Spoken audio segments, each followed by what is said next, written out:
Hey, good morning, guys. It is October 1st. I was just thinking about this, how we we have this tendency to be like, oh my goodness, I can't believe the year is almost over. I can't believe it's almost Christmas. I can't believe. And you know what? I think innately we have this sense of the eternal. I think everyone does, and that time really bothers us. It bothers us that time is passing so quickly because we are eternal by nature. God made us to be eternal. And so I think that's the reason why we talk about it so much. We ponder it and wring our hands sometimes about time and how it passes and how old we're getting and how everyone, oh, your kids are all grown up, and we all the time. And I think it's just because we have that in us. We have this desire for the eternal inside of us. And so anyway, it's October 1st.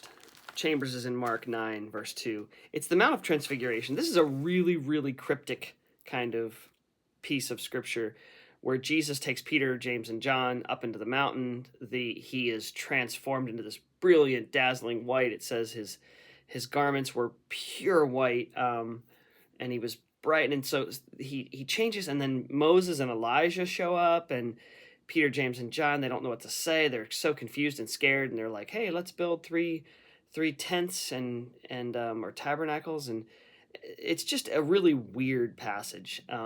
It's when God is kind of glorifying or showing his approval, or I don't even know exactly what it is. It's this time right before Jesus' crucifixion where God is kind of placing his hand on Jesus and saying, "Okay, now to the task at hand." Um, in the process, the disciples are just like, wow, what just happened? It's really funny as they come back down the mountain. He says, okay, now don't tell anybody about this until after the Son of Man rises from the dead. And then they ponder and they're talking to each other about, what does it mean? What do you mean? What do you think he means rising from the dead? And they fail to perceive that it's real, that he's actually speaking not in parables, but he's speaking reality. So all that said, it's a really interesting time for them, and nothing quite like it in the ministry of Jesus and them following him to date. So Chambers is dealing with this times on the mountain, like when we go to the mountaintop and there's these glorious things that happen in our lives. We really feel like, wow, something amazing just happened. And Chambers really kind of challenges us and says, we're not made for those mountaintop experiences. We're not made to stay there.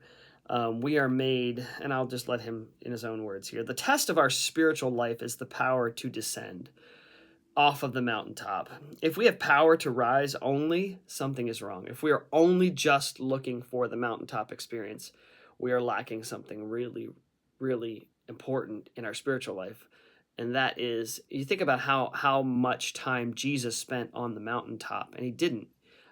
He spent his time in the trenches, rubbing elbows with sinners and tax collectors and prostitutes and lepers and hungry and homeless and demon possessed and lame and blind. And you think about that's what, and then the disciples, he spent his time with the disciples. And so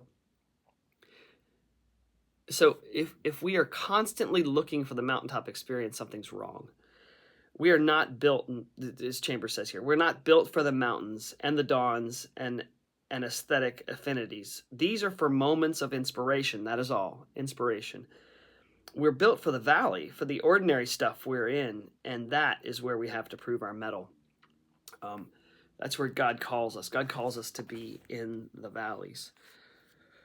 And then he says here, we are apt to think that everything that happens is to be turned into useful teaching. It is to be turned into something better than teaching. This is his assertion here. It's to be turned into something better than teaching, vis-a-vis into character. Teaching versus character.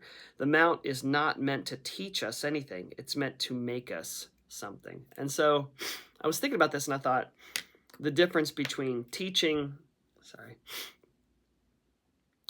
and transformation. Jesus doesn't just want to teach us. He doesn't just want to fill our heads with knowledge.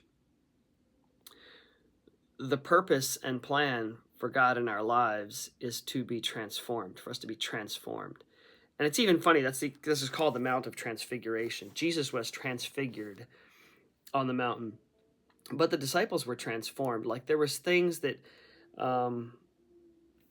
as Chambers is saying here, those mountaintop experiences in our own lives where we really just kind of sense God's presence in a way that we just never have, those are not meant to teach us. Those are meant to transform us for the task at hand. So hope that enlightens you a little bit today. Don't try to stay on the mountaintop. Life is meant to be spent in the valleys. You guys have an awesome day.